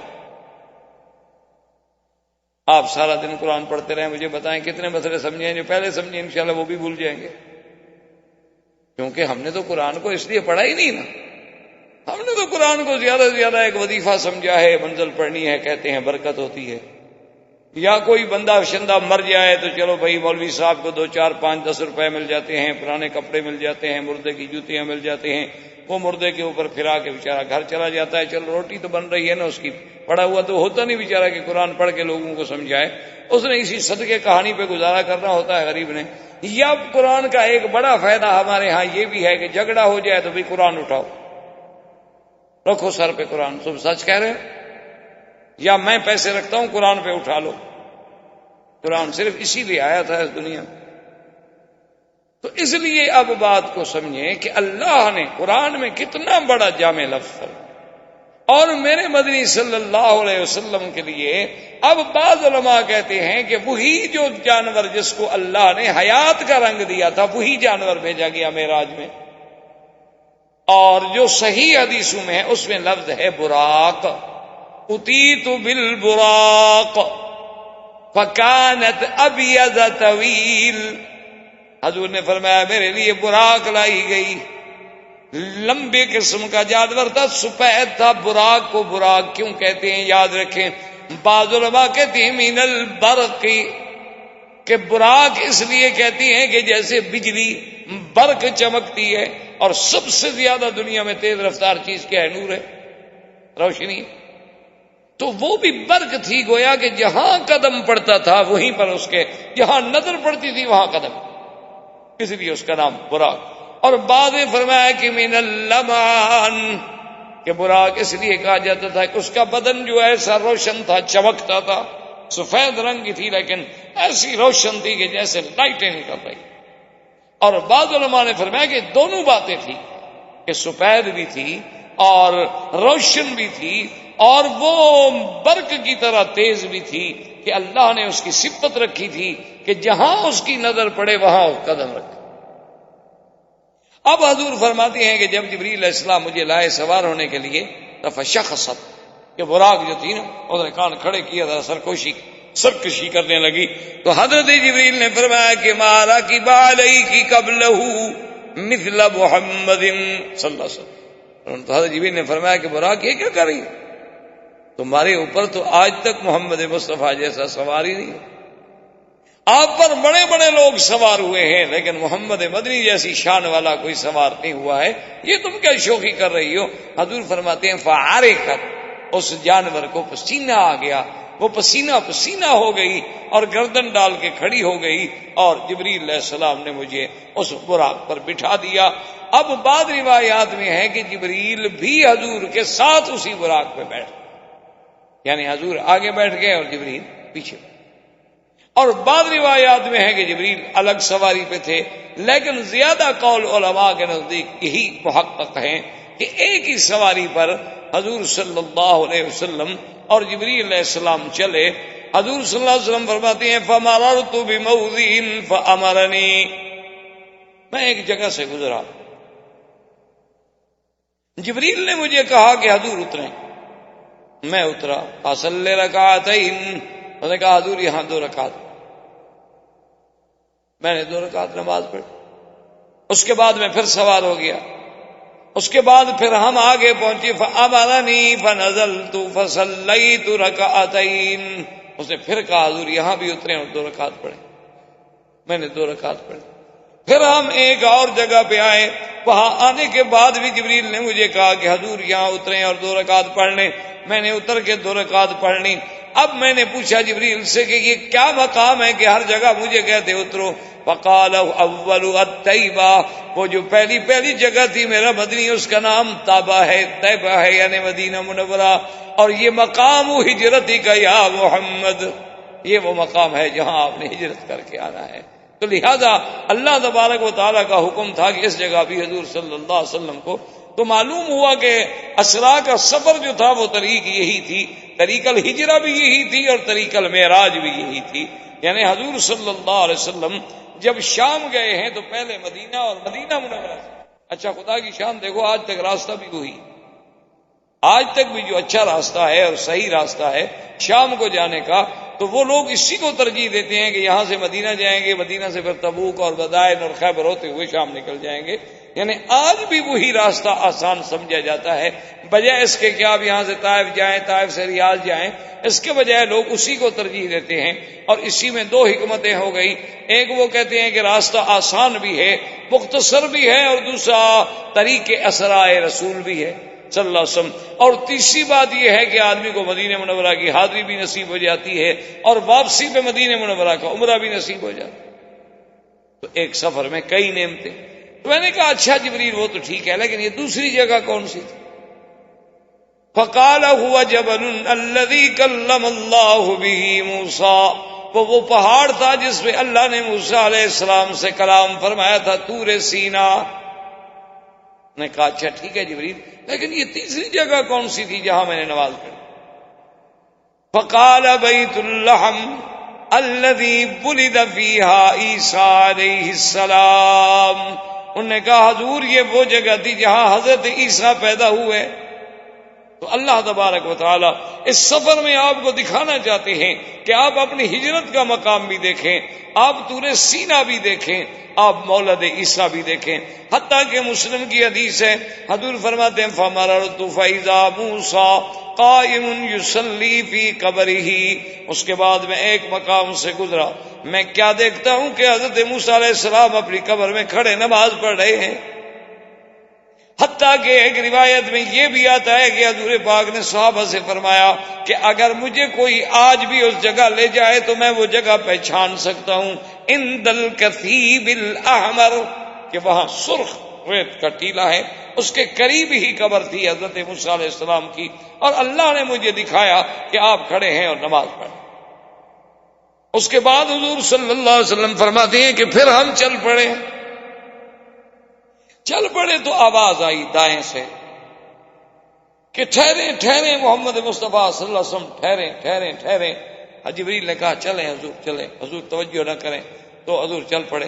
تھوڑی دیر گزری، حضور فرماتے ہیں کہ بائیں سے آواز آئی یا محمد یا محمد یا محمد صلی اللہ علیہ وسلم، تو جبریل نے کہا حضور امزے چلیں چلیں چلیں چلیں آگے۔ حضور نے فرمایا کہ اس کے بعد میں نے دیکھا کہ امرأۃ حسنا، ایک بڑی خوبصورت عورت ہے، اتنا جمال کہ کسی کی مجال ہے کہ اس سے نظر اٹھا لے، لیکن میں نے اپنی نظریں نیچی کر لی، اور جبریل نے کہا حمزہ یا رسول اللہ، حمزہ چلے چلے چلے چلے آگے۔ میں نے کہا جبریل آخر یہ کون تھے پکارنے؟ اس نے کہا حضور اگر آپ دائیں والے کی طرف چلے جاتے نا وہ یہود تھے، تو آپ کی امت جو ہے وہ یہودیت میں کھو جاتی، اگر آپ بائیں کی بات سن لیتے تو آپ کی امت نصرانیت میں غرق ہو جاتی۔ اور سامنے جو عورت تھی اس کی مثال دنیا ہے کہ دنیا کے اندر بھی اسی طرح کشش ہے کہ آدمی اپنے والدین کو، بیوی کو، بچوں کو، گھر کو، وطن کو چھوڑ کے دوسرے ملکوں میں بیٹھا ہوا ہے۔ کیوں؟ پیسہ۔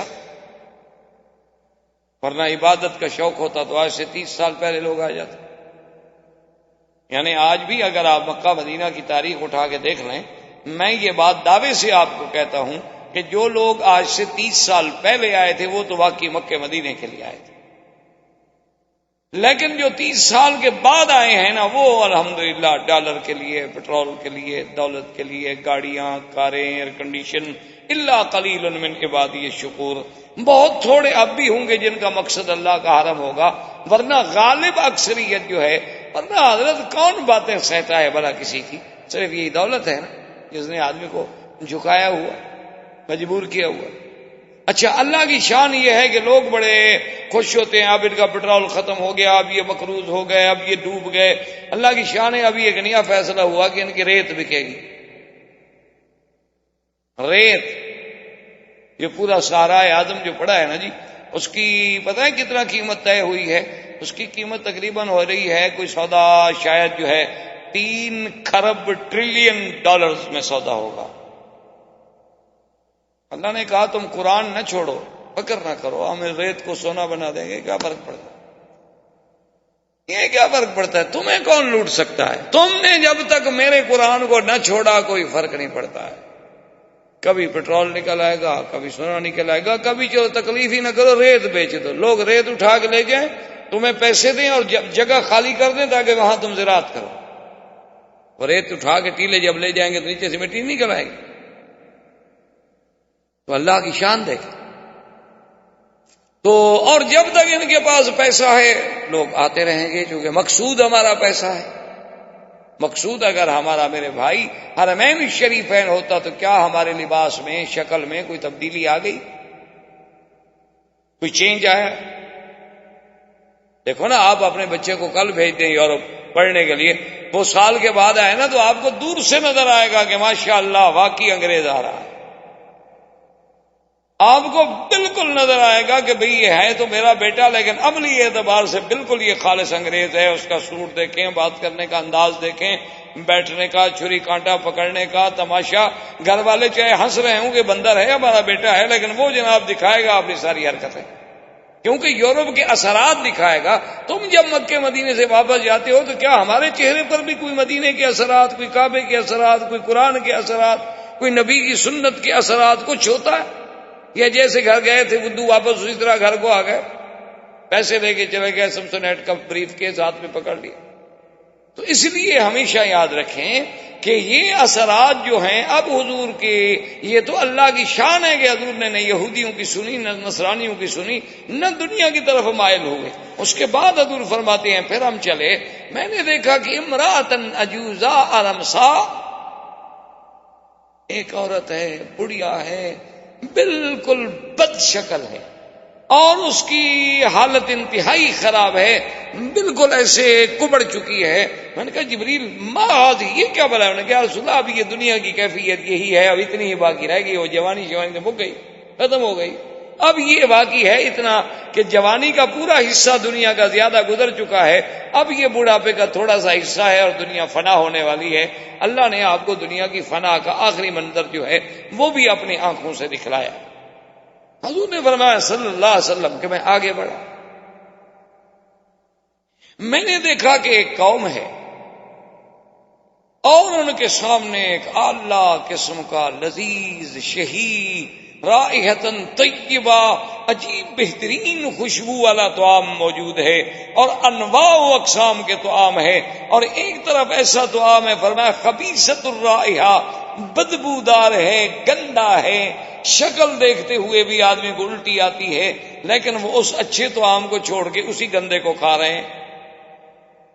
میں نے پوچھا جبریل بناؤ، یہ کون پاگل ہو کہ اتنی اچھی نعمتیں، اتنا اچھا طعام، اس کو چھوڑنے کے بعد وہ یہ خبیث طعام کو کھا رہے ہیں جس کی بدبو اتنی دور تک ہمیں ستا رہی ہے، یہ کیا بات؟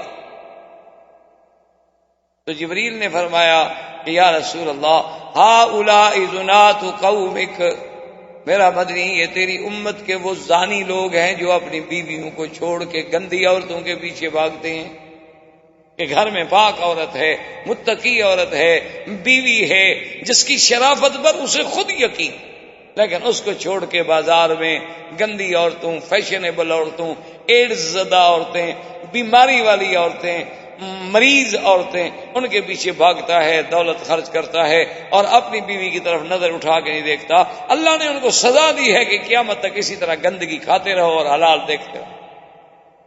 حضور صلی اللہ علیہ وسلم فرماتے ہیں کہ میں حیران ہو گیا کہ میں اس سے آگے دیکھا کہ ایک قوم ہے، ان کے بڑے بڑے پیٹ، اور وہ جناب ایک ایسا دریا ہے جیسے معلوم ہوتا ہے خون کا دریا، اور وہ آتے ہیں اور انگارے لے لے کے اپنے پیٹ میں بھر رہے ہیں۔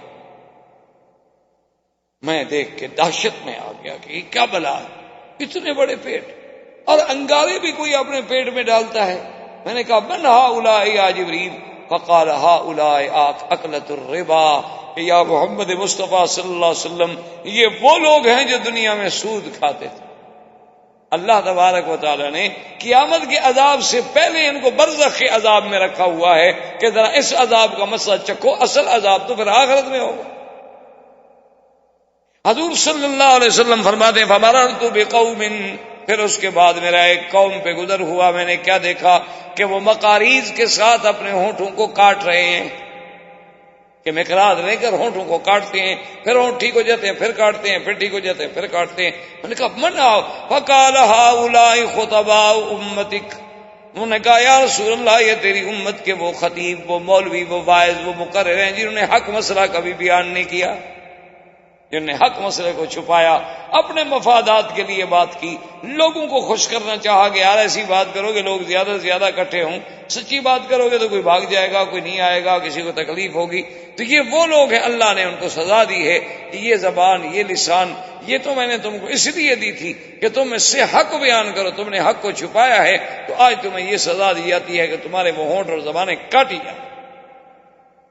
حضور صلی اللہ علیہ وسلم یہ سارے منظر دیکھتے جا رہے ہیں، اور اس کے بعد جب قریب پہنچے بیت المقدس کے، حضور صلی اللہ علیہ وسلم فرماتی ہیں کہ فنزل بی جبرائیل، جبریل علیہ السلام مجھے لے کر اس براق سے اترے.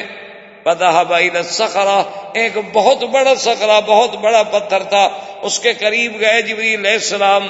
فجعل باصبعه، اپنی انگلی سے اشارہ کیا تو اس پتھر میں سوراخ ہو گیا، تو انہوں نے اس براق کی رسی کو سوراخ میں ڈال کے اس پتھر سے باندھ دیا. اب یہاں پھر علماء نے مسئلے کا استنباط کیا کہ توکل کا معنی یہ نہیں ہے کہ تم یہ کہو ہم اللہ کے گھر میں بیٹھے ہیں، اللہ پہ توکل ہے، اللہ ہمیں دیں گے اور ہم کھائیں گے. نہ، توکل کا معنی یہ ہے کہ محنت کرو اور پھر اللہ پہ توکل کرو. اونٹ کے رسی بھی باندھو، اس کے گھٹنے بھی باندھو، پھر اللہ پہ توکل کرو. یہ معنی نہیں ہے کہ سواری کو جنگل میں چھوڑ دو، بیوی کو اکیلا گھر میں چھوڑ دو اور کہو جی بس اللہ حافظ ہے جی، اللہ کا توکل ہے جی فکر نہ کریں جی، مجھے بیوی پہ بڑا اعتماد. یہ بات نہیں، اسلام کے خلاف. ورنہ آپ بتائیں کہ کیا براق کی طاقت تھی کہ وہ جبریل سے بھاگ جاتا؟ یعنی وہ جبریل کہ ایک دفعہ صحابہ نے پوچھا کہ حضور 500 سال کا تو سفر ہے آسمان، تو جبریل کتنی دیر میں کرتا ہے؟ آپ نے فرمایا کبھی کبھی تو ایسا ہوتا ہے کہ یضع قدمہ علی السماء والثانیہ، تو پھر ثانیہ کہ پہلا قدم پہلے آسمان پہ، دوسرا دوسرے آسمان. یعنی جیسے ہم سٹیپ بناتے ہیں اسی طرح جبریل کے لیے تو ایک ایک قدم کا فاصلہ. تو جس آدمی کے لیے ایک آسمان سے دوسرا آسمان ایک قدم کا فاصلہ ہو، اسی طرح بعض روایات کتب متقدمہ میں آتا ہے کہ جبریل علیہ السلام سے ایک اللہ کے نبی نے پوچھا کہ جبریل تم کتنی جلدی آسمانوں سے زمین پہ آ جاتے ہو؟ تو جبریل علیہ السلام نے کہا کہ اللہ کے نبی، موسیٰ علیہ السلام، حضرت سیدنا یوسف علیہ السلام کو جب ان کے بھائی کنویں پہ کھڑے ہو کے دھکا دے کے کنویں میں گرا رہے تھے تو اس وقت میں 7ویں آسمان پہ تھا. اللہ نے مجھے حکم دیا کہ میرے یوسف کی حفاظت کرو، تو یوسف علیہ السلام کنارے سے پانی تک نہیں پہنچے، میں پہلے پہنچ گیا. جس کی سرعت کا یہ عالم ہو، کیونکہ سب سے، اب تو خیر آپ کی جدید تحقیق بھی کہتی ہے نا کہ سب سے زیادہ تیز رفتار چیز جو ہے وہ روشنی 80 لاکھ میل پتہ نہیں سیکنڈ میں کتنا کرتی ہے، اور جبریل تو مخلوقی نور سے ہے، اس کی رفتار کتنی ہوگی؟ وہ تو ہے ہی نور. تو اس قسم کے جبریل سے، اور پھر وہ جبریل کے جس کو اللہ نے قرآن میں فرمایا کہ علمہ شدید القویٰ ذو مرۃ فاستویٰ وَهُوَ بِالْأُفُقِ الْأَعْلَىٰ، اللہ فرماتے ہیں کہ وہ قوت والا، طاقت والا جبریل شدید القویٰ. احباب کرام، اس کے بعد اب آپ اس مبارک سلسلے کی CD نمبر 11 سماعت فرمائیں.